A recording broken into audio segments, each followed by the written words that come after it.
Hola, nuevamente en Filosofía desde acá nos acercamos para compartir nuestras reflexiones. Seguimos con la temática del poder. Hace poco trabajamos con Nicolás Maquiavelo y ahora vamos a dedicarnos a alguien que no es un filósofo, pero que nos mostró como nadie el poder en juego. Nos referimos a William Shakespeare. Aquellos que no pasaron por aquí todavía, hay varios trabajos nuestros que pueden escuchar, no solo en relación al poder. Si los buscan en el podcast los encuentran, y aquellos a los que les interesa esta temática pueden empezar por este, que va a ser el nuevo, o bien remitirse a Maquiavelo. En nuestra reflexión sobre Shakespeare van a aparecer comparaciones con Maquiavelo, porque tenemos en cuenta que ustedes ya lo han escuchado o bien pueden escucharlo en este momento. Muchas gracias. Les recordamos que también por YouTube Music nos pueden seguir. Van a aparecer los cartelitos para que puedan acceder. Y comenzamos entonces con William Shakespeare, el poder en juego. Retomamos nuestro trabajo sobre Shakespeare, el poder en juego, y en esta parte vamos a comenzar a analizar sus obras, que como dijimos son Ricardo II, Ricardo III, Macbeth y La Tempestad, siempre dentro de la órbita de la cuestión del poder. Muy bien, Ricardo II es la primera. Compuesto hacia 1595, está inspirado en la crónica de Holinshed de 1577, exposición colectiva de la historia de las Islas Británicas. En él se cuenta la toma del poder de parte del noble Bolingbroke por medio del asesinato de Ricardo II, obra de estructura cerrada y que retorna sobre sí misma. Comienza con un rey haciendo justicia y termina con otro rey haciendo, a su modo, también justicia. Solo que el rey ha cambiado. En el acto quinto es Bolingbroke y no Ricardo. Shakespeare se muestra sensible hacia la grandeza de la caída, sea la de este Ricardo o la de Catalina de Aragón. La obra está entre las más melancólicas. Con resignada dignidad, el personaje del rey dice: «Puedes desposeerme del poder y la gloria, pero no del dolor, que de ese aún soy rey». Suyos son su dolor y su muerte, y lo sabe. Lo demás le importa poco. Tragedia austera y centrada en su asunto principal, sin derivaciones ni salidas a través del humor. Más que la caída de Ricardo, presenta la ascensión de Bolingbroke, preparando la aparición de Enrique IV, su otra obra, en quien se convertirá, y también de Enrique V, la siguiente. Ricardo II reflexiona sobre la toma del poder, pero creemos que lo hace en realidad sobre la ficción del poder. Nos muestra su insustancialidad, su imposible posesión, ya que se tiene mientras se ejerce, pero no se deja asir fácilmente. Muestra lo escurridizo y temporal del poder, paradojalmente dentro de la ficción de un rey destronado. Nadie entendería mejor lo inestable del poder. Nos dice Ricardo en la obra: «Porque dentro de la vacía corona que ciñe las sienes del rey, allí es donde habita la muerte, donde, cual bufón, se sienta, donde hace burla del Estado, donde se ríe de la pompa, donde le concede un respiro y, en efímera escena, le permite hacer de monarca, ser temido, matar con la mirada». Relaciona poder y muerte, poder y burla, es decir, azar, fortuna. Claramente esa corona esconde lo azaroso, lo inesperado que pone en manos de la muerte que todo poder esconde para el autor. Tanto Ricardo II como Macbeth son tragedias sobre la culpa. La muerte del rey se anuncia con alteraciones cósmicas, nos dice en la obra, y las estrellas se asustan a causa de los meteoros celestes. Para Harold Bloom, Shakespeare compuso Ricardo II como un poema metafísico extenso, lo cual debería ser imposible para una obra histórica, pero para Shakespeare todo es posible. En su libro Shakespeare, la invención de lo humano. Ricardo II es un poeta metafísico, pero también es un mal rey para Bloom, quien plantea que su reinado y su poesía son inversamente proporcionales. A medida que crece como poeta, se hunde como rey. Termina obligado a abdicar y asesinado. Pero lo que resuma en la obra, lo admirable para Bloom, es su falso lirismo metafísico. Su caída es tanto obra de Bolingbroke como de su mente alocada por la poesía. Es la más ceremonial de las obras de Shakespeare antes que Enrique VII. De todas las historias, esta es la más controlada y estilizada. La única acción de la obra son la abdicación y el asesinato. El rey tiene como único tema predominante de sus palabras sus propios sufrimientos cuando ve las indignidades que, siendo el legítimo rey, tiene que soportar. Un ser humano inadecuado, incompetente como político y un rey desastroso. Para Bloom, Ricardo II es una crónica y su protagonista una víctima, sobre todo de su imaginación. Bolingbroke, su usurpador, avanza inexorablemente por la política al poder. Shakespeare no trabaja en su interioridad como lo hace con Ricardo, y lo hace aparecer como la contrafigura necesaria. Ricardo es un soberano autoabsorbente y excéntrico, que comete un error suicida al confiscar las tierras y posesiones de uno de los nobles más poderosos del reino, el padre de Bolingbroke. Aísla hacia su hijo por ser el heredero y no protege los derechos de su gente, los explota y se muestra como un pésimo líder. Ricardo II fue uno de los peores estrategas de la literatura. Creía que merecía ser rey simplemente porque lo era. Inseguro, inestable, genera favoritismos y rencores. Especialista en dramatizar todo y permanecer en la inacción.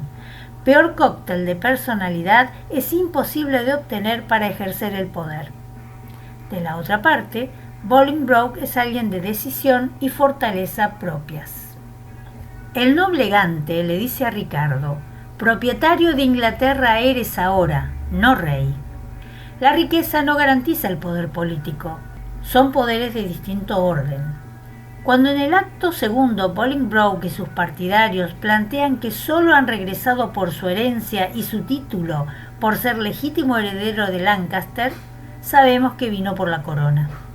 El heredero regresa a Inglaterra, organiza a los nobles, reclama su herencia junto a todos sus pares del reino que, airados, generan una oposición que el propio Ricardo se crea.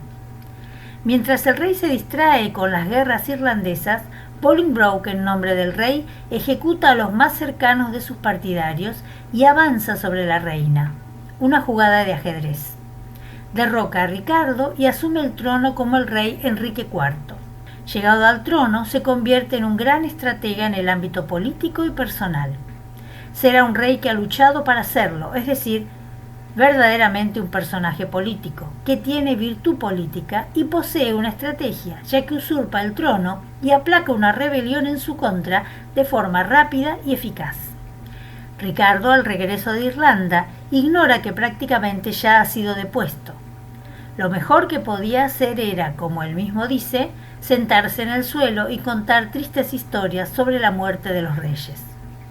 No tenía posibilidad de ganar un conflicto armado y su única esperanza era negociar, pero también era inepto para eso. He perdido el tiempo y ahora el tiempo me pierde a mí, manifiesta. Bolingbroke reconocerá en otra obra la inseguridad de la corona que se porta, lección aprendida gracias a Ricardo. Shakespeare nos muestra la autodestrucción de Ricardo II mediante sus discursos y gestos. Se compara con el sol naciente, cuando en realidad es su ocaso más absoluto. Todos lo abandonan y así expresa su desesperación. No importa dónde, de consuelo no hable nadie. Hablemos de sepulcros, de gusanos y epitafios. Hagamos del polvo nuestra carta y con lluviosos ojos escribamos el pesar sobre el pecho de la tierra. Nos dice Bloom que los vacuos laureles poético-críticos son para Ricardo y el amenazante realismo político es enteramente para Bolingbroke. Ricardo actúa para sí mismo. pero el botín del vencedor es el Estado. Termina la obra sombríamente, con el asesino reconociendo su crimen, pero sin arrepentirse. Haced honor a mi duelo, y por esta muerte prematura derramad vuestras lágrimas. Continuamos entonces con su siguiente obra en orden cronológico y en relación a nuestro interés sobre el poder. La siguiente es Macbeth. Macbeth es el drama de un personaje con el que nos identificamos. Comprendemos sus deseos y su angustia. Sufre intensamente porque sabe que hace el mal y tiene que hacerlo cada vez más. Según Harold Bloom, la imaginación en Macbeth es absoluta.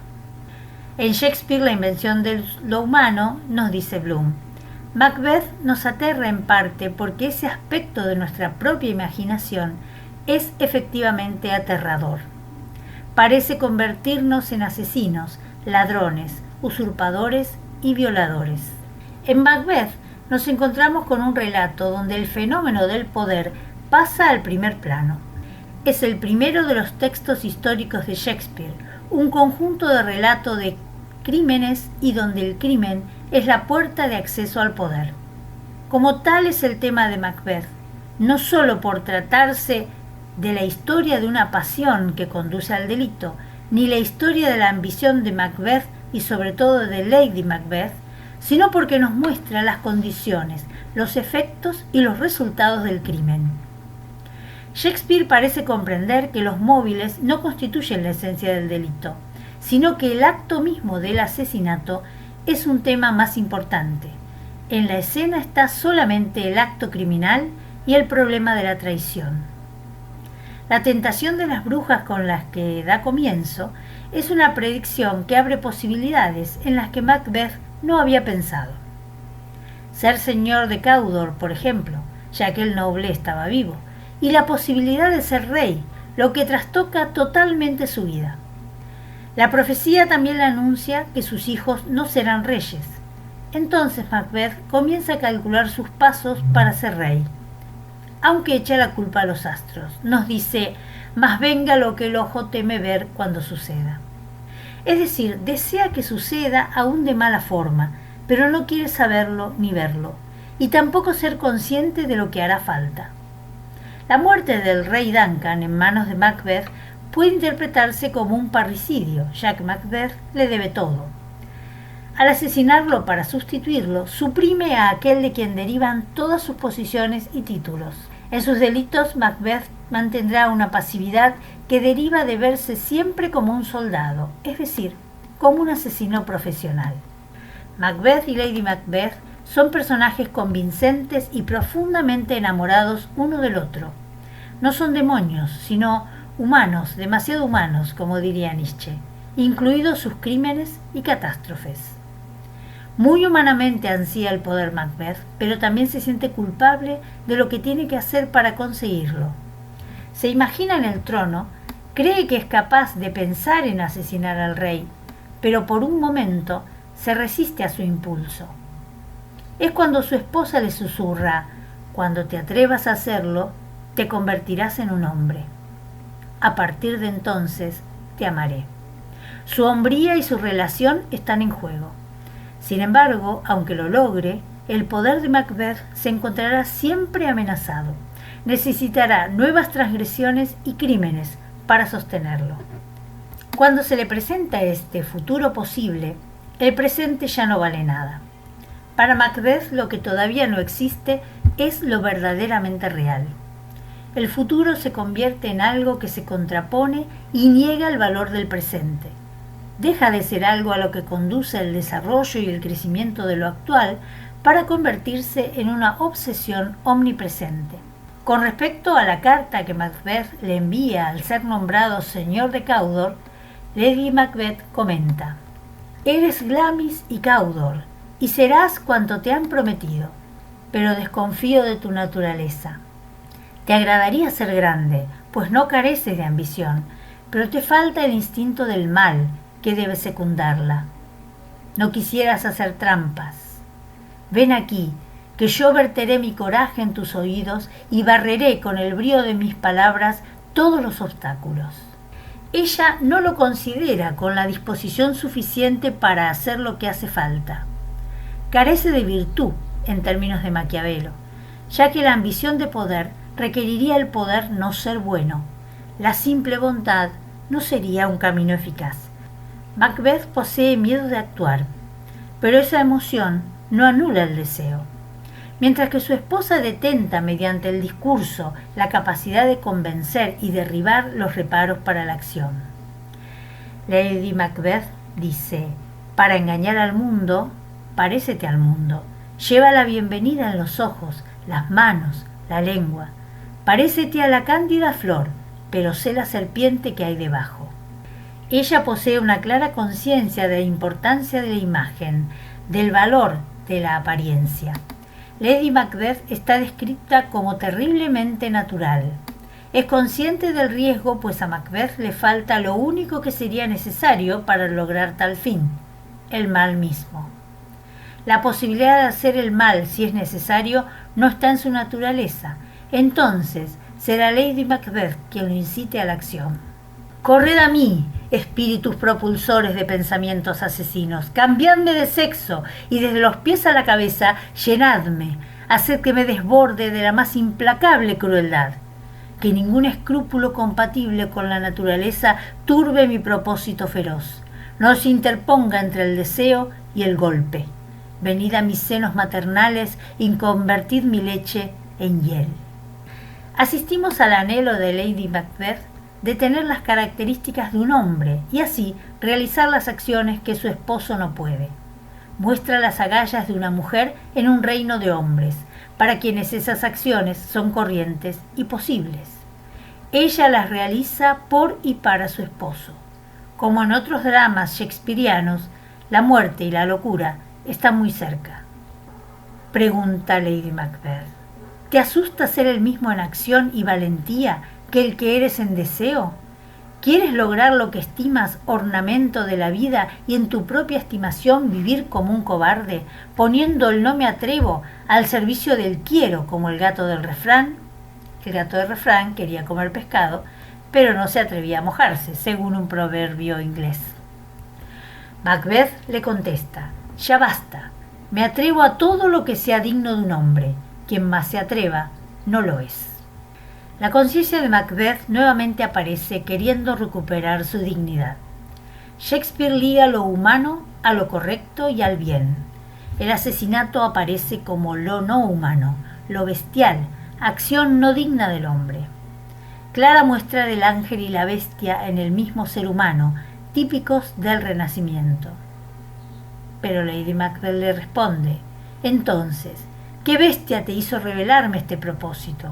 Cuando te atrevías, eras un hombre, y ser más de lo que eras te hacía ser mucho más hombre. Morales diversas se revelan. El atreverse a la conquista del poder por los medios que fueran, engrandece al hombre en una moral guerrera, conquistadora, que es opuesta a la mala conciencia de Macbeth, quien lo considera propio de las bestias. Shakespeare nos muestra otra faceta moral en las palabras del príncipe Malcolm, heredero de Duncan. Malcolm reflexiona: la maldad puede disfrazarse de virtud, mas la virtud no lleva máscara. Todo eso lo equilibran las virtudes que yo no tengo, las que convienen a un rey, como justicia, verdad, templanza, constancia, largueza, perseverancia, clemencia, humildad, entrega, paciencia, valor, fortaleza. En mí ni asoman. En cambio, soy fecundo en variaciones sobre cada delito, que practico de muchas maneras. Si tuviese yo el poder, echaría la miel de la concordia a los infiernos, turbaría la paz del mundo. El personaje enlista las virtudes clásicas y se enorgullece de su habilidad delictiva. Se considera no apto para el trono. En un claro ejemplo de cómo valora Shakespeare el pensamiento clásico.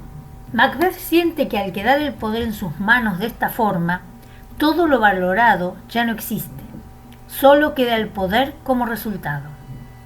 Tiene conciencia y sabe que su vida ha quedado destruida. Cuando se adquiere el poder de ese modo, no hay gloria ni seriedad en ello, que son los motivos por los que los romanos y Maquiavelo nos dicen que es necesario e importante detentar el poder. Lady Macbeth se muestra como una personalidad fuerte que se derrumba una vez alcanzado el triunfo. Antes del crimen hay un único momento donde se siente contrariada, ya que Duncan se parece a su padre. Siendo ya reina, surgirá la decepción y el hastío. No se ha ganado nada y se ha perdido todo. Creíamos que no tendría remordimientos, pero es aniquilada por él. Macbeth aparece como alguien sin voluntad. Nos dice ante la profecía: si el azar me quiere rey, que me corone sin mi acción. Lady Macbeth es la representación de la voluntad, del cálculo y la persuasión. Nietzsche nos dice que la diferencia entre ambos se acentúa en relación al deseo. Ella desea la corona, él no desea nada, de allí su ausencia de voluntad. Shakespeare nos muestra las consecuencias de la voluntad y el deseo en acción. Nos trae las imágenes del delirio nocturno de Lady Macbeth. El sueño, la imagen de la sangre que mancha sus manos y que nunca dejarán de teñirlas. La manía de lavárselas continuamente. El mar verde se haría rojo si se lavara en él. La consecuencia es la transformación de la sangre fría en remordimiento para Lady Macbeth. Shakespeare la saca de escena después del acto tercero, salvo su breve regreso en estado de locura en el acto quinto. Cuando ella desaparece, la única presencia real en el escenario es Macbeth. En verdad pareciera que Macbeth y Lady Macbeth formaran un solo personaje, o bien personificara la división de la conciencia contraponiéndose, como tan bien lo muestra Woody Allen a través de dos hermanos en su película El sueño de Cassandra, donde, por supuesto, también hay un crimen. Semeja la división de un mismo carácter en dos personajes. Analizarla a ella sin relación a su esposo no parece ser posible. Si ella se convierte en la figura activa del remordimiento, él será la figura de la obstinación fría. Serían el ejemplo de los que fracasan al triunfar, como dirá Sigmund Freud. Es que Shakespeare nos habla del drama del poder, de la médula del despotismo y del crimen, pero no del triunfo. Vemos la impunidad del poder ante el crimen. Lady Macbeth dice: ¿qué importa que llegue a saberse si nadie puede pedir cuenta a nuestro poder? Ya no es problema ocultar su crimen, el problema es conservar el poder. Nos dice Bloom: el usurpador Macbeth se mueve en una fantasmagoría consciente de sangre. La sangre es el constituyente principal de su imaginación. Tendrá sangre, dicen. La sangre tendrá sangre. En esta etapa, el drama nos introduce en el mecanismo del terror. Macbeth va de crimen en crimen, generando acciones que dará razones a todos para detestarlo. Está en el engranaje del poder, el poder sin ilusiones. Poder que no puede convencer sino vencer o desaparecer. Cada vez lidera menos y da más razones a quienes están en su contra. Muestra la desmesura del poder, la hibris, apoderándose del corazón humano, poniendo en juego todas las pasiones para conseguirlo, cuando ya no hay atisbo de conciencia, cuando la ambición y la lujuria por el poder lo tiñen todo. La vida es devaluada cuando el poder se sale de quicio. Dice Macbeth: este ataque me glorifica para siempre o me lanza del trono. He vivido bastante. El camino de mi vida declina hacia el otoño de amarillentas hojas, y cuanto sirve de escolta a la vejez, el respeto, el amor, la obediencia, el aprecio de los amigos, no debo pretenderlos. En cambio vendrán maldiciones ahogadas pero profundas, homenajes de adulación. Cuenta la soledad del tirano que pierde la esperanza y el apego a la vida. Ya no la quiere. Entonces ya no hay miedo, ya no hay nada que perder. Terrible ironía para quien se supone que lo tiene todo y que está en la cima del poder por el que tanto destruyó. Sin embargo, hay un paso más. Hay algo más allá de la pérdida del miedo. El fin del sentido de la vida. Dice Macbeth: la vida no es más que una sombra que pasa. Un pobre cómico que se pavonea y agita una hora sobre la escena y después no se le oye más. Un cuento narrado por un idiota, con gran aspaviento y que nada significa. Quiso el poder sin saber para qué, y se mostró dispuesto a matar por él. Así perdió todo aquello que daba sentido a su existencia todavía. Quizás, antes de la profecía, Macbeth no ambicionaba el poder. Quizás otras cuestiones daban sentido a su vida. Pero como dijimos, al aparecer la profecía y ese futuro posible, todo el presente se vacía. ¿Qué hace Macbeth una vez que consigue la corona? Se convierte en un asesino en serie. Solo le interesa el poder por el poder. Nunca aparece en su pensamiento ser un líder, ni el bien de sus súbditos. Buscar el poder por el poder y creer que es suficiente detentarlo es no comprender el carácter de relación que posee, su ser instrumental. Y cuando eso sucede, solo es semilla de tragedia. Ricardo III es la segunda obra más larga después de Hamlet. Es como un compendio de historia de la Inglaterra del siglo XV.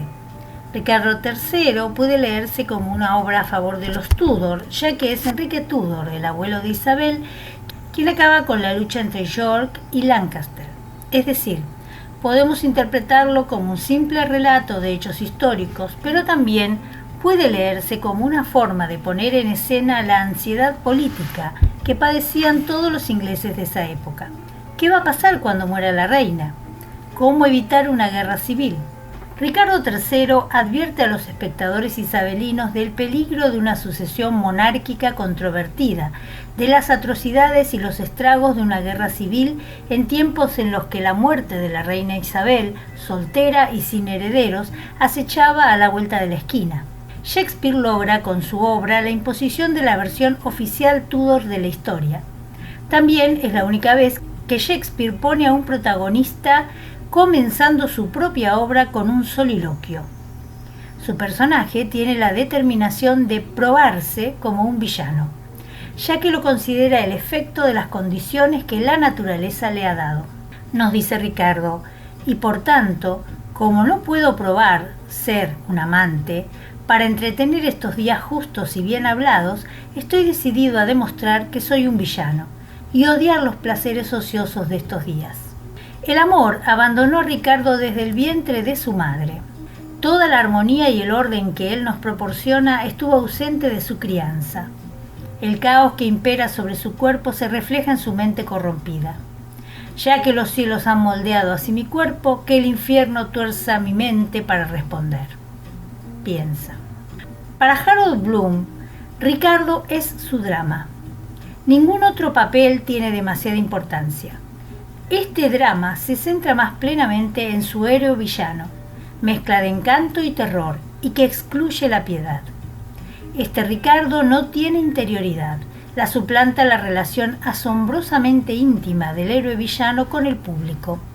Se entra con él en un trato de confidencialidad desesperante.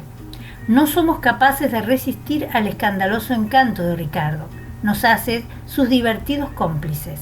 Nos convierte en los compañeros del torturador, compartiendo placeres culpables con la intuición de que en cualquier momento podemos estar del lado de las víctimas. Derrocha energía en sus maldades y eso produce placer y temor. Con Ricardo III, Shakespeare crea una nueva clase de comedia perversa. En ella no hay un uso recurrente del lenguaje persuasivo, ya que el poder solo se obtiene a través de la violencia y el soborno. Es una obra donde la discusión se da entre poderosos. El protagonista no necesita persuadir, sino que todo es a punta de amenazas, terror y prebendas. Esto ocurre porque la auténtica persuasión se da entre el protagonista y el público. Ricardo logra que el público se vuelva cómplice de sus acciones. Usa como recurso hacer pasar su cinismo como una forma de honestidad. Se muestra al desnudo diciendo: este soy yo, esto es lo que voy a hacer, sobre todo, miren qué bien lo hago. Convence al público mediante un lenguaje seductor y logra convertirlo a su favor. Aunque en principio debería estar en contra de un personaje de estas características, y sin embargo se pone de su lado durante la mayor parte de la obra. No es solo un ambicioso, es un actor. Un histrión que inventa e interpreta distintos papeles dramáticos que están diseñados para engañar y manipular a la gente para que cumplan su voluntad. Ricardo III nos invita a intimar con un asesino ingenioso y carismático, a compartir su fantasía de poder y dominio. pero la perversidad y el costo humano de su ambición están a la vista. Es alarmante que una historia como esta, de traición, de avaricia asesina y de tiranía extrema en las esferas del poder, nos resulte, por desgracia, tan familiar. En los primeros monólogos de Ricardo, Shakespeare apela a la persuasión que logra la honestidad como recurso sobre la crueldad. Nos dice: hago el mal y lo anuncio yo el primero. Los crímenes ocultos que origino cargo en ajenos hombros. A la sombra Clarence está por mí, pero lloro ante crédulos necios, ante Astines y Buckingham y Stanley, a quienes digo que la reina y su bando concitaron la ira del rey contra mi hermano el duque. Y ellos lo creen, y sin más me excitan a vengarme de Grey, Rivers y Vaughan. Mas suspiro y, citándoles un texto del Evangelio, digo que Dios manda dar bien por mal. Y así mi infamia cubro con trozos viejos que a la Biblia robo. Y mientras más luz ven, me ven más santo. Pero basta, se acercan mis bandidos. Con esa misma franqueza, Ricardo conquista a las mujeres, utilizando un lenguaje que no oculta sus intenciones ni su lascivia. Estas formas nos muestran su sabiduría, la de alguien que estudia muy bien a su enemigo y encuentra sus puntos débiles apelando a lo más bajo de la naturaleza humana. Por ejemplo, el placer sádico al manipular a Ana en la escena donde le dice: o me amas o me matas. La obra cuenta su ascenso y caída política. Ricardo inicia el drama como duque de Gloucester, conspira contra el rey Eduardo IV, acusa de traición a su hermano, el duque de Clarence, y lo manda a asesinar mientras está encarcelado. El asesinato es su forma de deshacerse de sus rivales políticos. Mata al suegro de Lady Anne, viuda de Eduardo, cuyo ataúd transporta cuando éste la convence de que se case con él, a pesar de dicho asesinato. Por último, Ricardo asesina a su sobrino Eduardo y a su pequeño hermano, ambos herederos potenciales del trono y niños aún que, de hecho, estaban bajo su tutela. La madre de Ricardo y la reina, viuda de Enrique VI, lo maldicen y le auguran un final terrible. Ricardo queda como el único heredero inmediato al trono. Finge no querer aceptarlo para que el pueblo se lo pida, y así es como se corona rey. Isabel, la hija de Eduardo IV, se casa con Richmond, haciéndolo heredero al trono que usurpa Ricardo. Richmond comanda un ejército para recuperar su trono y en combate mano a mano derrota a Ricardo. Así unirá nuevamente las casas de York y Lancaster para traer la paz a Inglaterra. Richmond es un personaje insípido que aparece de pronto para resolver el conflicto dramático de forma inesperada. Este personaje es un símbolo que hace ver a un Tudor como salvador y libertador en la historia de Inglaterra. Un discurso muy conveniente para la reina Isabel, ya que ella era una Tudor, y para finales del siglo XVI su dinastía ya estaba en franca decadencia. Cuando se puso esta obra tenía 50 años de edad y ya no podría dar un heredero. Ricardo no tiene otro objetivo que ser rey. Asciende al trono en busca del poder por el poder, como un adicto. Su reinado fue breve y cuando intenta escapar de la muerte en la batalla, tiene mucho más interés por salvar su vida que por mantener el trono por el que mató a 11 personas. Un caballo, mi reino por un caballo. Es decir, que a Ricardo solo le interesa Ricardo, y sin vida no hay poder posible. Creemos que este diálogo entre quienes ejecutan sus órdenes pinta el carácter de la obra y una visión moral pesimista respecto de la naturaleza humana. Hablan dos de sus asesinos. ¿Y ahora tu conciencia dónde está? En la bolsa del duque de Gloucester. ¿De manera que cuando él abre la bolsa y nos paga, se escapa tu conciencia? ¿Qué importa? Que se vaya. Nadie la ha de detener. ¿Y si vuelve otra vez? Nada quiero tener que ver con ella. Acobarda al hombre. Si roba, lo acusa. Si jura, le tapa la boca. Y si yace con la mujer del vecino, lo publica. Ese espíritu tímido y vergonzante que se revela en el pecho del hombre. Lo llena todo de obstáculos. Una vez me hizo restituir una bolsa llena de oro que me encontré por casualidad. Se la debiera desterrar de toda villa y ciudad, como a cosa peligrosa, que quien quiera vivir bien debe confiar en sí propio y vivir sin ella. Bueno, vamos a dejar para la próxima la última obra de Shakespeare, La Tempestad, y las conclusiones de este escrito sobre el poder en juego en Shakespeare. Gracias.